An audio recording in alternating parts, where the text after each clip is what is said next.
Today I'm going to show you something really simple. This is how to prep ribs. Now I'm going to be smoking these ribs. It doesn't matter how you're cooking them though. The thing you need to know about ribs is they require very little preparation with one exception. See all this fat up here? We're going to keep all of that fat. We need it. It's part of the character of the rib. But something that is just not so fun is this stuff back here. Look at this. This shiny white coating that is real gristly when you try to eat it, and it's just really no fun. Okay, this is what we need to kind of get off of some of this. There's not a lot of it, but I want to remove what I can. Now, you're going to need a couple of things. You're going to need some paper towels, and that's because this stuff is really slick. Getting a hold of it and hanging onto it is hard to do. Sometimes the ribs will be cut really clean, and this skin will be intact on this corner, and you'll need to take a knife and just kind of get up under it like that, all right? Now once you've cut it free on that corner, then you can grab it and pull it off. And we're going to do this. I'm going to do this. I want to turn this around so you can see it better. All right? So we're going to use the paper towel to give us traction, or a little bit of friction to hold on to this thing. See how it grabs it and pulls it? So grab it. There we go. Pull it back and see it starting to tear. Sometimes it's contrary. Don't worry about it. Just get it. Pull that thing back. Look at that. Right. You don't have to be nice about it. Just get it up out of there. There we go. Now we've removed the silver skin. Now that sucker is ready to be cooked. All I have to do is season it and it's ready to go. Looky there. That's removing a silver skin, folks. Let's do it again. Just in case you didn't see it well enough the first time,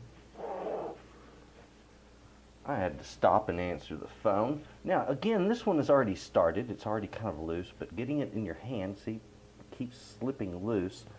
So, we get that paper towel. That towel will get traction on it. Come on. Come on.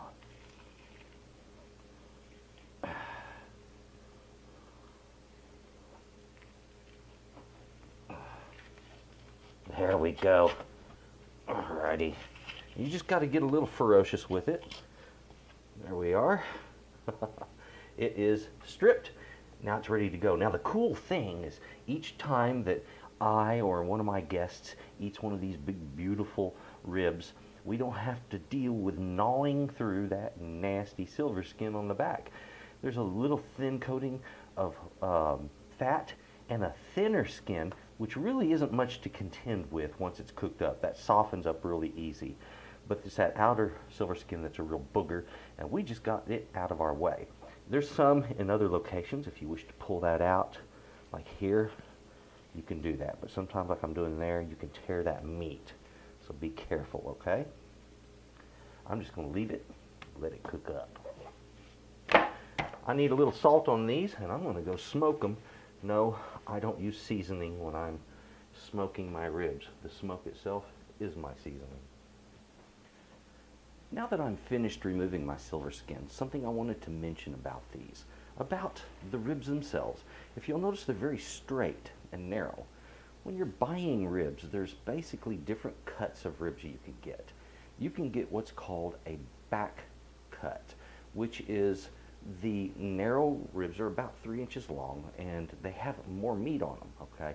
But that's the part right along the spine where that muscle, that thick muscle along the spine exists. And that muscle is a really good way of doing ribs. I originally looked for baby, or some actually back ribs, and did not find them. So I went with these, which are a St. Louis cut, is what they call this. Now, St. Louis cut, that means that your ribs are cleaned up, basically. The part that goes down towards the sternum is, it kind of curves down, is cut off of it, so they make it straight. The other side is where they cut along the side of the back ribs, and they take out that one thin muscle that's there and leave the rest of the rib as what they call a spare rib. Unless it's cleaned up, then it's a St. Louis rib. So once you get them like that, I'm just going to go ahead and salt mine a little bit and put them out on my smoker.